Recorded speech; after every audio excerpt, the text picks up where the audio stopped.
Olá, minhas cordiais boas-vindas. Há certos trabalhos que podem prejudicar a saúde do trabalhador.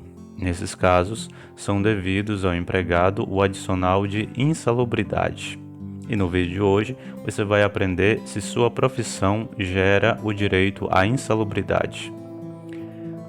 Eu sou o Gomes e este é o canal Advogado Brasil.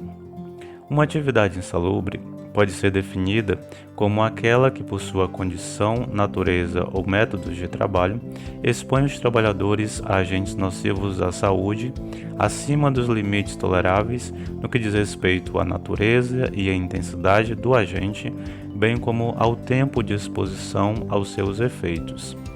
Segundo uma estatística do TST, Tribunal Superior do Trabalho, se constatou que o adicional de insalubridade é um dos temas mais recorrentes na Justiça do Trabalho do Brasil, ocupando o 9º lugar no ranking, com mais de 198 mil processos ou casos novos levados à Justiça do Trabalho, de um total de 2,8 milhões de demandas trabalhistas.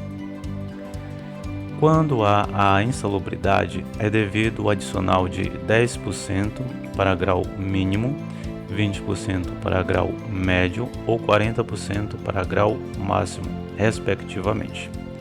Será que ele vai incidir sobre o salário mínimo ou sobre a remuneração? Como não há uma lei regulamentando uma decisão do STF sobre a base de cálculo do adicional de insalubridade, a Justiça do Trabalho, na sua maioria, vai incidir o adicional de insalubridade sobre o salário mínimo e não sobre toda a remuneração. Uma vez recebendo o adicional de insalubridade, significa isso que será para sempre? Não. O direito adicional de insalubridade cessa com o desaparecimento da condição de trabalho que a motivou. Em outras palavras, com a adoção de medidas que conservem o ambiente de trabalho dentro dos limites de tolerância e com a utilização de EPIs, que são os equipamentos de proteção individual, ao empregado, que diminuam a intensidade do agente agressivo a limites de tolerância, ocorrerá a eliminação ou a neutralização da insalubridade e, consequentemente, o fim do adicional. Dessa forma, fica claro que não há direito adquirido ao recebimento do adicional de insalubridade. A súmula 80 do TST prevê que a eliminação da insalubridade pelo fornecimento de aparelhos protetores aprovados pelo órgão competente do Poder Executivo vai excluir o recebimento do adicional respectivo.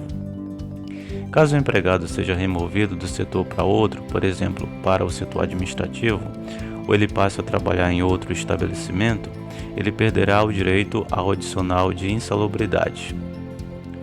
Se porventura o trabalhador tiver direito ao adicional de insalubridade, bem como ao adicional de periculosidade, ele só vai ter a opção de escolher um, ou seja, o que lhe for mais vantajoso. Eu vou falar sobre o adicional de periculosidade em outro vídeo. Quais as profissões que dão direito ao adicional de insalubridade? Via de regra, para a CLT, que é a Consolidação das Leis Trabalhistas, o que vai determinar se uma pessoa tem direito ao adicional de insalubridade são as circunstâncias da profissão e não a profissão em si. A insalubridade vai ocorrer quando o empregado trabalha com ambiente prejudicial à saúde, como aquele realizado com a exposição a ruído excessivo, a produtos químicos tóxicos, a agentes biológicos, por exemplo, lixo, entre outras atividades previstas na norma regulamentar número 15 do Ministério do Trabalho e Emprego. Dessa forma, é o Ministério do Trabalho quem determina a definição de insalubridade, os limites demarcatórios da tolerância aos agentes agressivos, os meios de proteção e o tempo máximo de exposição do trabalhador a esses agentes, conforme prevê o artigo 190 da CLT. Vale lembrar que o mero fornecimento do aparelho de proteção pelo empregador ao empregado não o libera automaticamente do pagamento do adicional de insalubridade. Como assim? Para ele ser dispensado de pagar o adicional de insalubridade, deve tomar as medidas que conduzem à diminuição ou eliminação da nocividade, dentre as quais as relacionadas ao uso efetivo dos EPIs pelo trabalhador. Para se caracterizar a existência do direito adicional de insalubridade, não basta apenas o perito concluir que o ambiente é insalubre. É necessário que a atividade ou operação esteja dentro do enquadramento da lista oficial das insalubridades determinadas pelo Ministério do Trabalho, conforme súmula 460 do Supremo Tribunal Federal, que diz: para efeito do adicional de insalubridade, a perícia judicial em reclamação trabalhista não dispensa o enquadramento da atividade entre as insalubres, que é o ato da competência do Ministro do Trabalho e Previdência Social. Quando o direito ao adicional de insalubridade começa a contar? Inicia a contagem da data da inclusão da respectiva atividade nos quadros aprovados pelo Ministério do Trabalho.